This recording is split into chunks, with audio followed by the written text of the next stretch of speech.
सुप्रभात। मैं साई कृष्ण प्रधान कक्षा 8वीं का छात्र एक कहानी प्रस्तुत करने जा रहा हूँ जिसका नाम है मिट्टी की सौगात। शाम का वक्त था, सूरज पूरी तरह ढल चुका था और गांव की गलियों में ठंडी ठंडी हवा बह रही थी। आरव अपनी गर्मी की छुट्टियां बिताने शहर से गांव आया था। जब उसने देखा कि मिट्टी पर कितनी हरियाली और फसल लहरा रही है तो उसे कुछ अलग सा ही सुकून मिला। उसकी एक दादी थी। दादी तुलसी पर पानी दे रही थी। आरव मुस्कुराते हुए पूछा, दादी ये मिट्टी इतनी प्यारी क्यों लगती है, जबकि ये मिट्टी तो गंदगी फैलाती है, चारों ओर से गंदगी जब बारिश की मौसम आती है। दादी ने प्यार से समझाया कि बेटा ये मिट्टी सिर्फ एक जमीन नहीं, ये हमारी माँ है। इसी से हम जन्म लेते हैं और इसी में ही हम मिल जाते हैं।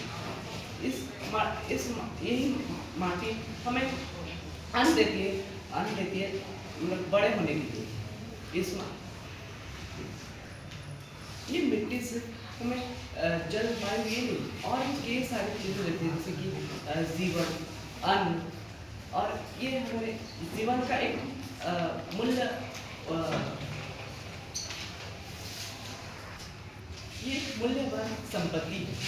बारिश की पतली बूंदें मिट्टी पर गिरने लगी, उससे एक अच्छी सी खुशबू आने लगी।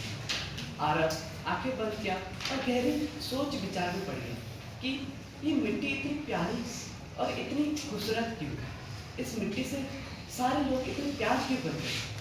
उस दिन आरव को समझ में आया कि मिट्टी सिर्फ एक जमीन नहीं, ये एक सौगात है, ये जीवन का एक इतनी बड़ी मूल्यवान संपत्ति है जिसे कि हम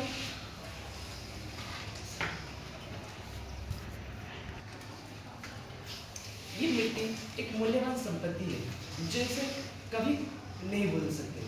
उस दिन आरव सोच लिया कि मैं और शहर नहीं जाऊंगा, मैं गांव में ही रहूंगा और गांव की मिट्टी में मिल जाऊंगा। धन्यवाद।